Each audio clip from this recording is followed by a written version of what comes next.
Magandang buhay mga bata!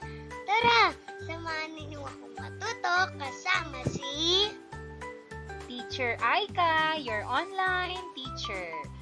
Please don't forget to subscribe, like, share, and hit the notification bell for more videos. Thank you!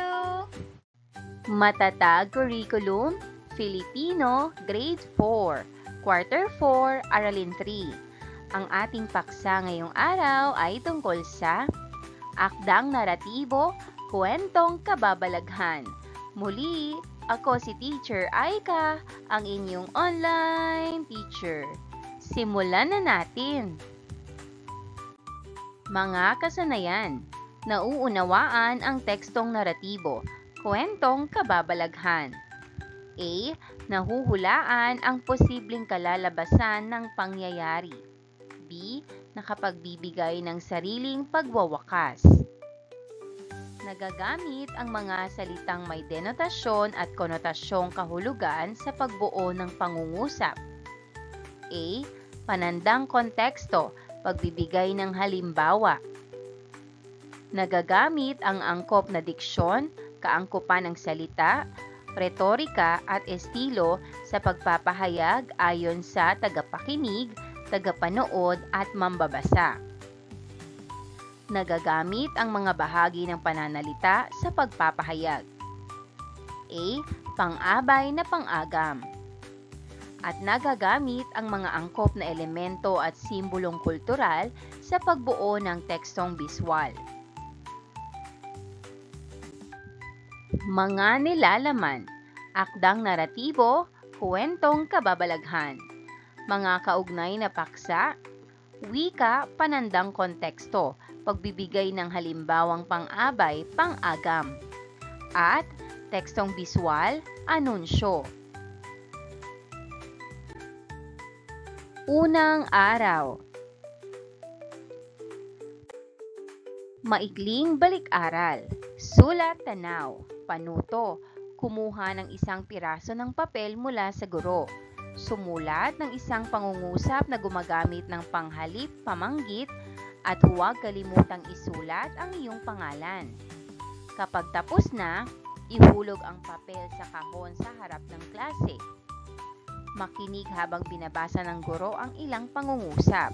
At kapag tinanong, tukuyin ang panghalip, pamanggit na ginamit sa pangungusap.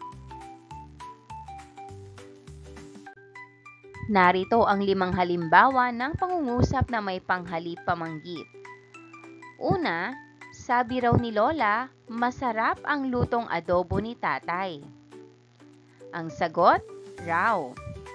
Pangalawa, di umano ay darating na bukas ang bagong guro sa aming paaralan. Ang sagot, di umano. Pangatlo, ayon daw sa balita, magkakaroon ng malakas na bagyo ngayong linggo. Ang sagot, daw. Pang-apat, sabi raw ng doktor dapat tayong uminom ng maraming tubig araw-araw. Ang sagot, raw. At pang-5, balita raw na magkakaroon ng programang pampalakasan sa susunod na buwan. Ang sagot, raw. Pagtukoy sa mga larawan. Una, isang higanteng nasa puno, may mataas na 7 hanggang 9 na talampakan, maitim, mabalahibo at maskulado. Sinasabing mayroong napakatapang na amoy at nakaupo sa mga sanga ng puno upang magtabako. Ano siya? Tama, kapre. Pangalawa, isang nilalang na gumagaya sa anyo ng isang bata. Karaniwang ginagaya ang isang bagong silang na sanggol at umiiyak katulad nito upang mahikayat ang mga walang kamalay-malay na tao. Ang sagot, tiyanak. Pangatlo, mayroong katawan ng isang tao subalit may mga paa ng isang kabayo. Batay sa paniniwala, kayang iligaw ang landas ng mga tao lalo na kung sila ay nasa kagubatan at mga kabundukan. Ang sagot, tikbalang. Pang-apat, may kakayahang hatiin ang kanyang katawan at lumipad tuwing gabi. Ang sagot, manananggal. Pang-lima, pinaniniwalaang kumakain ng tao o ng ibang mga hayop. Kaya nitong mag-ibang anyo. Ang sagot, aswang. At panghuli, maliit na nilalang na nagdudulot ng magandang kapalaran o kamalasan sa isang tao. Maaaring nakatira sa mga lupa o tinatawag na punso. Ang sagot, nuno. Narito ang gabay na tanong. Una, ano-ano ang inyong naramdaman tuwing nakakakita ng ganitong mga larawan? Kung tayo ay makakakita ng ganitong nilalang, ano ang inyong gagawin?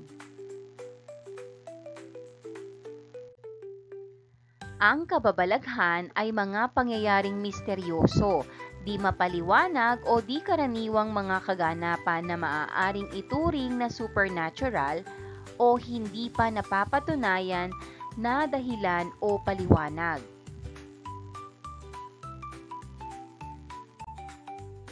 I-KMJS mo pagpapakilala ng kwento. Ipapanood sa mga mag-aaral ang isang bahagi ng pang-impormasyon na programang pantelebisyon na Kapuso Mo, Jessica Soho. Narito ang mga katanungan matapos mapanood ang video. Una, tungkol saan ang napanood na bahagi ng palabas ni Miss Jessica Soho? Pangalawa, anong kakaibang nilalang ang nabanggit sa palabas? Paano ito inilarawan? Pangatlo, ano ang ginagawa ng kapre batay sa ulat ng KMJS? Pang-apat, saan naganap ang nakakakilabot na pangyayari? At pang-lima, kung ikaw ang makakakita ng ganitong nilalang, ano ang iyong gagawin? Ibahagi ang mga sagot sa klase. Paghawa ng balakid, wika, babalaghan. Denotasyon. Ang denotasyon ay pagbibigay kahulugan mula sa diksyonaryo. Ito ay formal at literal na pagbibigay kahulugan sa salita. Ito ay masistemang pagtukoy ng salita mula sa orihinal na kahulugan. Konotasyon. Ang konotasyon ay dagdag na kahulugan o implikasyon ng isang salita. Ito ay nagbibigay ng iba't ibang salita. Ito ay nagbibigay ng iba't ibang pag-unawa at interpretasyon batay sa konteksto ng paggamit nito. Ito ay maaaring mag-iba-iba ayon sa saloobin, karanasan at sitwasyon ng isang tao. Isa sa paraan upang malaman ang kahulugan ng isang malalim na salita ay sa pamamagitan ng mga halimbawang ibinigay sa pangungusap. Panandang konteksto. Ang panandang konteksto ay mga salitang makatutulong upang mas maunawaan ang mga salitang mahirap intindihin. Isa sa paraan upang malaman ang kahulugan ng isang malalim na salita ay ang pagbibigay ng halimbawa. Sa paraang ito, mas lubos na mauunawaan ng mambabasa ang teksto. Supernaturalitaan, pagpapalawig ng kabihasaan sa mga salita. Bago basahin ang kwentong kababalaghan, basahin ang bawat pangungusap. Tukuyin kung paano ginamit ang mga salitang may salungguhit sa paraang denotasyon at konotasyon sa tulong ng pagbibigay ng halimbawa. Isulat ang sagot sa padlang. Pag-aralan ang halimbawa. Halimbawa, ang huni ng ibon ay tweet-tweet. Ang kambing ay me, me. Sa pusa ay meow, meow. Ang salitang may silong guhit ay huni. Kahulugan, tunog na nililikha ng hayop. Pangungusap, ang huni ng iba't ibang hayop ay naririnig sa kagubatan. Una, ang asong nakita niya ay nakakakilabot tulad ng isang lobo, mababangis na hayop sa kagubatan na may matatalim na pangil at matulis na kuko. Ang salitang may silong guhit ay nakakikilabot. Kahulugan, nakakatakot o nakakapanindig balahibo. Pangungusap, nakakikilabot ang anyo ng asong nakita niya sa kagubatan. Pangalawa, pumapagaspas ng mabilis tulad ng isang agila sa himpapawid, lipad ng maya na tumatakas sa pugad ng mandaragit. Ang salitang may silong guhit ay pumapagaspas. Kahulugan, mabilis na paglipad o paggalaw ng pakpak. Pangungusap, ang ibon ay pumapagaspas upang makalayo sa panganib. Pangatlo, ang daanan na aming ginaygay ay malubak, malayo at pasikot-sikot. Ang salitang may silong guhit ay ginaygay. Kahulugan, lubak-lubak o hindi pantay na daan. Pangungusap, mahirap lakbayin ang daang ginaygay dahil ito ay hindi pantay. Pang-apat, si Jen ay walang imik sa klase tulad ng isang batang nahihiya at mahinhin. Ang salitang may silong guhit ay walang imik. Kahulugan, tahimik o hindi nagsasalita. Pangungusap, si Jen ay walang imik sa klase dahil siya ay mahiyain. Panglima, si Marie ay nakatira sa lungsod gaya ng Valenzuela, Malabon, Caloocan at Maynila. Ang salitang may silong guhit ay lungsod. Kahulugan, isang malaking pamayanan kung saan maraming tao at gusali. Pangungusap, maraming oportunidad sa lungsod kaya marami ang lumilipat dito. Ikalawa at ikatlong araw. Pagbasa ng isang kwento ng kababalaghan. Ito ay may pamagat na Baryo ng Lagim na isinulat ni Desiree B. Geronimo. Habang madilim ang paligid, malakas ang hangin at may mga huni ng iba't ibang hayop na naririnig. Napagpasyahan ng matalik na magkaibigang Marie, Bella, Wendell, Anna at Jigs na magkwentuhan ng kanilang karanasang kababalaghan na hindi malilimutan. Nagpatugtog ng radyo si Wendell bago siya mag-umpisang magkwento.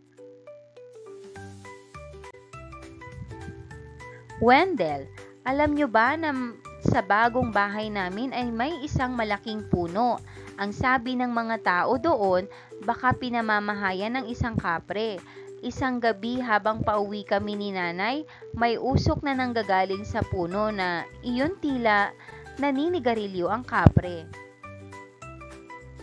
Bella, nakakatakot naman yan. Siguro hindi ka nakakalabas mag-isa ng bahay nyo. Dito naman sa baryo namin may usap-usapan na parang may pagala-galang manananggal. Si Aling Bing kasi ay nakakita sa kanilang bubong na tila pumapagaspas na anino ng isang malaking pakpak. Natakot siya dahil siya ay buntis. Baka masaktan siya ng manananggal at ang kanyang anak na nasa sinapupunan. Kaya simula noon, lagi na siyang naglalagay ng bawang sa pintuan. Marie, buti na lang at walang ganyang nakakakilabot na pangyayari sa aming lungsod. Marahil sa dami ng tao sa amin at sa ingay doon. Ganon ka din ba, Ana? Ana, hindi Marie, may naranasan din akong nakakakilabot noong magpunta kami sa probinsya ng aking nanay. Habang ginagaygay namin ang bukid, nakarinig ako ng huni ng kabayo at hakbang nito. Sa takot ko napasigaw ako. ng tikbalang at tumakbo ng matulin na matulin. Habang nagkukwentuhan, ang magkakaibigan tahimik lamang na nakikinig si Jigs. Bella, sa kabilang baryo naman ay napagkamalang tiyanak yung madalas na umiiyak na sanggol na anak ni Aling Marta. Talagang nakakatakot ang mga kwento sa baryo. Iba't ibang nilalang na hindi naman kapani-paniwala ang nababalitaan natin. Biglang sumigaw si Marie at nagulat ang magkakaibigan.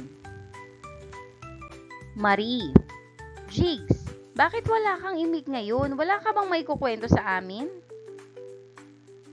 Hindi sumagot si Jigs, waring natatakot sa mga naririnig. Biglang tumayo si Marie at nag-aya ng umuwi. Marie, halika na at umuwi. Gumagabi na, baka hinahanap na tayo ng ating mga magulang at baka maabutan tayo ng curfew hour sa kalsada. Bawal na ang mga kabataan edad 18 pababa sa labas pagsapit ng alas 10 ng gabi. Bella, isarado mo na din yung radyo mo, Wendell. Baka mapagalitan tayo ni Kapitan dahil masyado ng gabi at nag-iingay pa tayo. Ang lahat ay mabilis na tumayo maliban kay Jigs. Siya ay naiwang nakaupo sa isang kahoy na upuan katabi ng isang punso. Narito ang mga tanong. Una, tungkol saan ang binasang kwento? Ang sagot, ang kwento ay tungkol sa magkakaibigan na nagbabahagi ng kanilang mga nakakatakot na karanasan sa kababalaghan sa kanilang baryo. Pangalawa, sino-sino ang magkakaibigan? Ang sagot, ang magkakaibigan ay sina Marie, Bella, Wendell, Anna at Jigs. Pangatlo, ano ang kababalaghang naranasan ni Wendell, Bella at Anna? Ang sagot, Wendell, nakakita ng usok sa puno na pinaniniwala ang pinamamahayan ng kapre. Bella, may kapitbahay na nakakita ng aninong may pakpak na pinaniniwala ang manananggal. Anna, nakarinig ng huni ng kabayo at yapak nito sa bukid kaya inisip niyang may tikbalang. Pang-apat, ano-anong kakaibang nilalang ang nabanggit sa kwento? Ang sagot, kapre, manananggal, tikbalang at tiyanak. Panglima, sa iyong palagay, bakit naiwang nakaupo si Jigs sa isang kahoy na upuan? Ang sagot, maaaring takot siya sa mga narinig niyang kwento o baka may kakaiba siyang nararamdaman o nakikita sa paligid. Lalo na at katabi niya ang isang punso na pinaniniwala ang tirahan ng lamang lupa. Pag-aaral ng katangian ng kwentong kababalaghan gamit ang semantic web. Kwentong kababalaghan, tauhan, mga karakter na nakakaranas o saksi sa kababalaghan. Tagpuan, karaniwang nagaganap sa madilim, liblib o misteryosong lugar. Banghay, may panimula, suliranin, kasukdulan at wakas.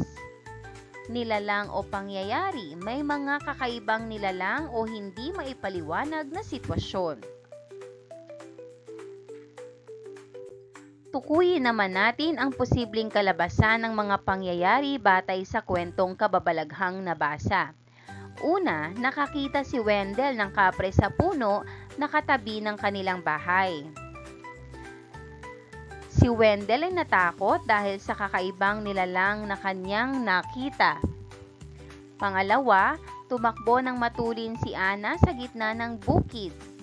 Si Anna ay nakaramdam ng matinding takot at nais lumayo sa nakita niya. Pangatlo, naiwang mag-isa si Jigs na nakaupo sa isang kahoy na upuan. Si Jigs ay tila natulala o may kakaibang naramdaman sa kanyang paligid.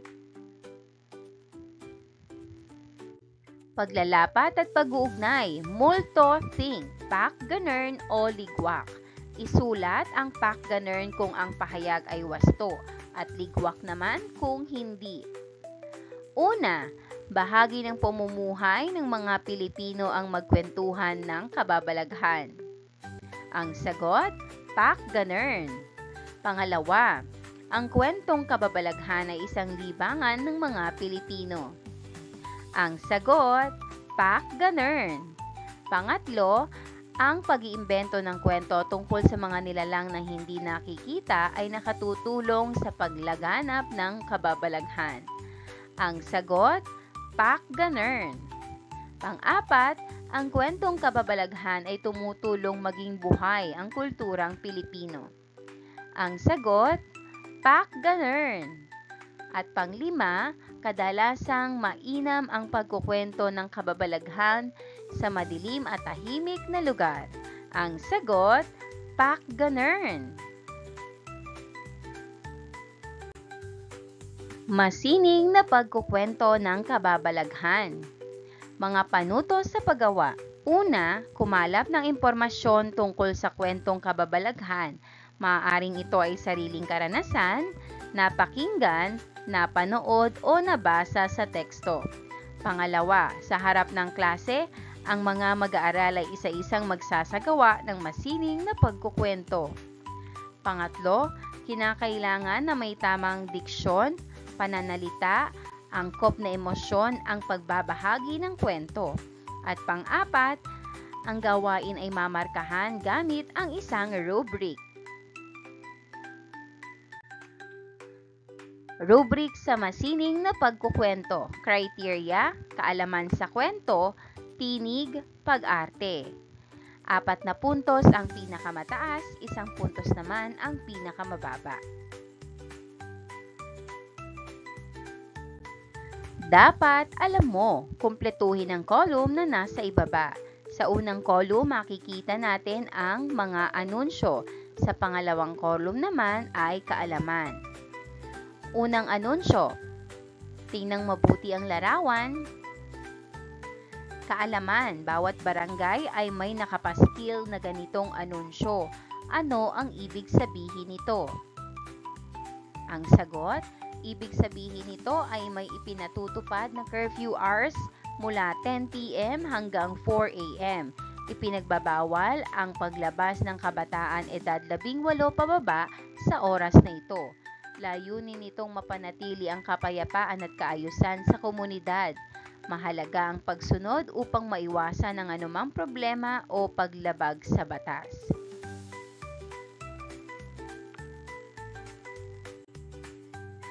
Pangalawang anunsyo, tingnang mabuti ang larawan. Kaalaman, nakita mong nakapaskil ito sa barangay. May nagaganap na kasiyahan sa inyong bahay at gumagamit ng video okay. Anong gagawin mo? Ang sagot, kung may kasiyahang nagaganap sa inyong barangay na gumagamit ng video okay, ang dapat kung gawin ay, una, siguraduhin hindi ito lumalabag sa ordinansa ng ingay lalo na kung 10 oras na ng gabi. Pangalawa, maaaring magbigay ng paalala sa mga magkakasiyahan kung ito ay nagkakaabala sa iba.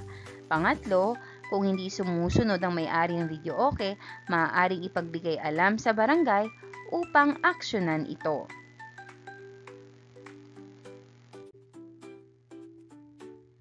Tanong, paano sinunod ng mga tauhan sa kwento ang anunsyo na ito? Ang sagot, sinunod ng mga tauhan ang curfew hours sa pamamagitan ng pagpapasya nilang umuwi bago mag-alas 10 ng gabi. Pinatay ni Wendell ang radyo upang maiwasan ang ingay na maaaring makaabala sa iba. Naging maingat sila sa pagsunod sa patakaran upang maiwasan ang anumang problema sa barangay. Paano naman o ano ang posibleng mangyari kung ang anunsyo na ito ay hindi nasunod ng maayos? Ang sagot, maaaring mahuli o mapagalitan sila ng barangay tanod dahil sa paglabag sa curfew hours. Posibleng manganib ang kanilang kaligtasan kung sila ay mananatili sa labas ng 10 oras ng gabi. At maaari silang ireklamo ng kapitbahay kung patuloy silang maingay at hindi rerespetuhin ang patakaran sa komunidad.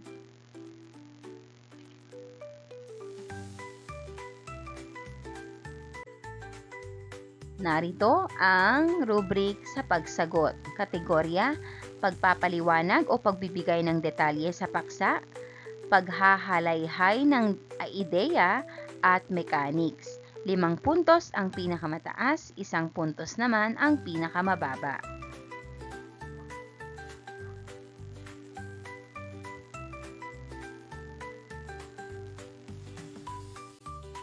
Pang-abay na pang-agam. Ang pang-abay ay mga salitang naglalarawan sa pandiwa, pang-uri at kapwa pang-abay.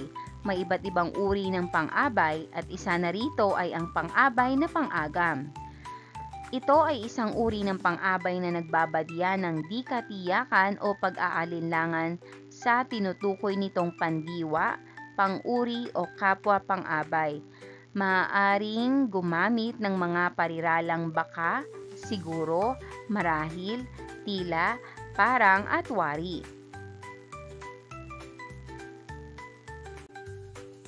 Bilugan ang pang-abay na pang-agam na ginagamit sa pangungusap.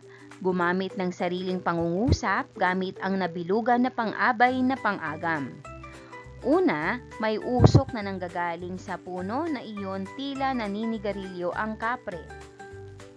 Ang pang-abay na pang-agam ay tila, pangungusap, tila may kakaibang ingay na nanggagaling sa lumang bahay sa dulo ng kalsada.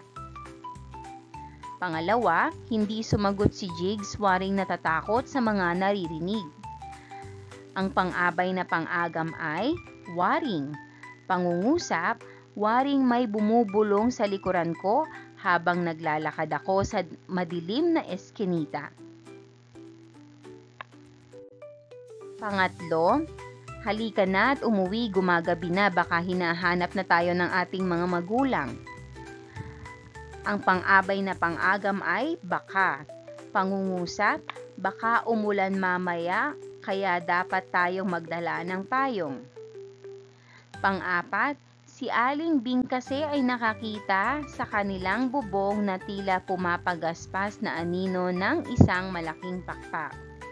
Ang pang-abay na pang-agam ay tila, pangungusap, tila may gumagalaw sa loob ng bahay kahit walang tao. Panglima, ang sabi ng mga tao doon baka pinamamahayan ng isang kapre. Ang pang-abay na pang-agam ay baka, pangungusap, baka may nawawalang gamit kaya naghahanap ang guro sa loob ng silid-aralan. Pinatnubayang pagsasanay, haunted house. Hatiin sa pangkat ang mag-aaral. Bawat sulok ng silid-aralan ay may nakadikit na korteng haunted house na may nakasulat na pang-abay na pang-agam. Iikot ang bawat grupo sa mga haunted house na ito. Sa loob ng 20 seconds, kinakailangang makasulat ng pangungusap ang mag-aaral gamit ang pang-abay na pang-agam. Matapos ang 20 segundo, kinakailangan nilang lumipat sa susunod na haunted house. Narito ang maaaring salita na ilagay sa dingding. Baka, marahil, parang, tila, at siguro. Ika-4 na araw. Paglalapat at pag-uugnay. Gamit ang iba't ibang uri ng pang-abay na pang-agam, bigyan ng posibleng wakas ang kwentong Baryo ng Lagim. Baryo ng Lagim, ang lahat ay mabilis na tumayo maliban kay Jigs. Siya ay naiwang nakaupo sa isang kahoy na upuan. Baka, siguro at marahil. Hororifiko, paglawak ng aksyon, pabaong pagkatuto. A. Basahing mabuti ang tampok na kwentong Kababalaghan, Baryo ng Lagim. Sa kwaderno, itala ang mga pangungusap na ginamitan ng pang-abay na pang-agam. Guhitan ang pang-abay na pang-agam na ginamit. B. Batay pa rin sa tekstong binasa. Ano ang posibleng wakas o dahilan ng tauhan sa kwento kung bakit naiwan siyang mag-isang nakaupo? Pagninilay sa pagkatuto, ramdam kilabot. Basahing mabuti ang sitwasyon at pagnilayan ang sagot, hingil dito. Una, kung ikaw si Jig sa kwento, ano ang iyong dahilan bakit hindi ka tumayo at umalis kasama ang iyong mga kaibigan? Pangalawa, sa inyong palagay, tama ba na magkwentuhan tungkol sa kababalaghan ng isang mag-aaral, kagaya ng ginawa ng mga tauhan sa kwento? Ipaliwanag. Pangatlo, paano mapapanatili ang kultura ng Pilipino tungkol sa mga paniniwala? Pang-apat, nakatutulong ba na kasama sa pamumuhay ng mga Pilipino ang kwentong kababalaghan at bakit? At panglima, sa anunsyo ng kapitan sa lugar ng mga tauhan, tama ba ang ginawa nilang pagsunod? Ipaliwanag. Pagsusulit. A. Ibigay ang posibleng kalabasan ng sumusunod na pangyayari. Huwag kalimutan gumamit ng pang-abay na pang-agam. Una, madilim ang paligid, tumakbo ng matulin si Ana sa bukid. Ano ang maaaring mangyari kay Ana? Ang sagot, baka madapa si Ana dahil sa dilim. Pangalawa, may anunsyo si kapitan sa barangay tungkol sa curfew hour mula alas 10 ng gabi hanggang alas 5 ng umaga. Hindi agad umuwi sina Bella at Marie. Ano ang maaaring mangyari? Ang sagot, marahil mahuli sila ng tanod at mapagalitan. Pangatlo, naiwan si Jigs mag-isa sa upuan na katabi ng punso. Ano ang maaaring mangyari sa kanya? Ang sagot, tila may kakaibang nilalang na makikita si Jigs. Pang-apat, napagkamalang tiyanak ang sanggol na anak ni Aling Marta. Ano ang maaaring mangyari sa kanila? Ang sagot, wari ay mag-aalala si Aling Marta sa anak niya. Panglima, natatakot si Aling Bing sa anyong pakpak na pumapagaspas sa ibabaw ng bubong nila habang siya ay buntis. Ano ang maaaring mangyari sa kanya? Ang sagot, siguro hindi siya makakatulog sa takot. B. Alamin ang kahulugan ng mga salitang may salungguhit gamit ang panandang konteksto at gamitin ito sa pangungusap. Una, ang tiyanak, kapre at manananggal ay ilan lamang sa mga kwentong kababalaghan na aking narinig. Kahulugan, kwentong di pangkaraniwan. Pangungusap, mahilig ako sa kwentong kababalaghan. Pangalawa, sina Bella, Marie at Ana ay matalik na magkakaibigan. Sila ay laging magkakasama simula pagkabata nila. Kahulugan, sobrang magkasundo. Pangungusap, kami ni Ana ay matalik na magkaibigan. Pangatlo, ang yabag ng kabayo, kalabaw at baka ay maiingay dahil sa kanilang matitigas na paa. Kahulugan, tunog ng hakbang. Pangungusap, narinig ko ang yabag sa hagdanan.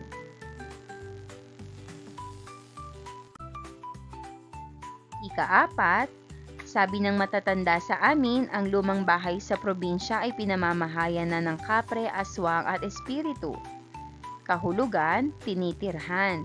Pangungusap, ang lumang bahay ay pinamamahayan ng engkanto. Panglima, namamasyal kami sa iba't ibang probinsya. Nakapunta na kami sa Cebu, Bicol at Palawan. Kahulugan, lugar sa labas ng lungsod. Pangungusap, pupunta kami sa probinsya ni Lolo. C. Gamitin sa pangungusap ang mga sumusunod na pang-abay na pang-agam. Una, baka. Pangalawa, tila. Pangatlo, wari. Pang-apat, marahil. Panglima, siguro. Ang sagot, una, baka. Baka may multo sa lumang bahay na iyon. Pangalawa, tila. Tila may kumakalusko sa likod ng pinto. Pangatlo, wari. Wari ay may gumagalaw sa madilim na sulok. Pang-apat, marahil. Marahil ay may nakatirang engkanto sa punong iyon. Panglima, siguro. Siguro ay may dahilan kung bakit laging malamig ang silid na ito. D. Ipaliwanag ang ibig sabihin ng bawat anunsyo. Unang anunsyo. Paliwanag, may pagtaas sa presyo ng gasolina, kerosene at diesel. Ito ay maaaring makaapekto sa pamasahe at bilihin. Pangalawang anunsyo. Paliwanag, walang pasok dahil sa isang mahalagang dahilan tulad ng masamang panahon o holiday. Maraming salamat sa panonood! Huwag kalimutang i-like at mag-subscribe para sa higit pang educational content. I-click ang bell icon para ma-update ka sa ating mga bagong video. Salamat!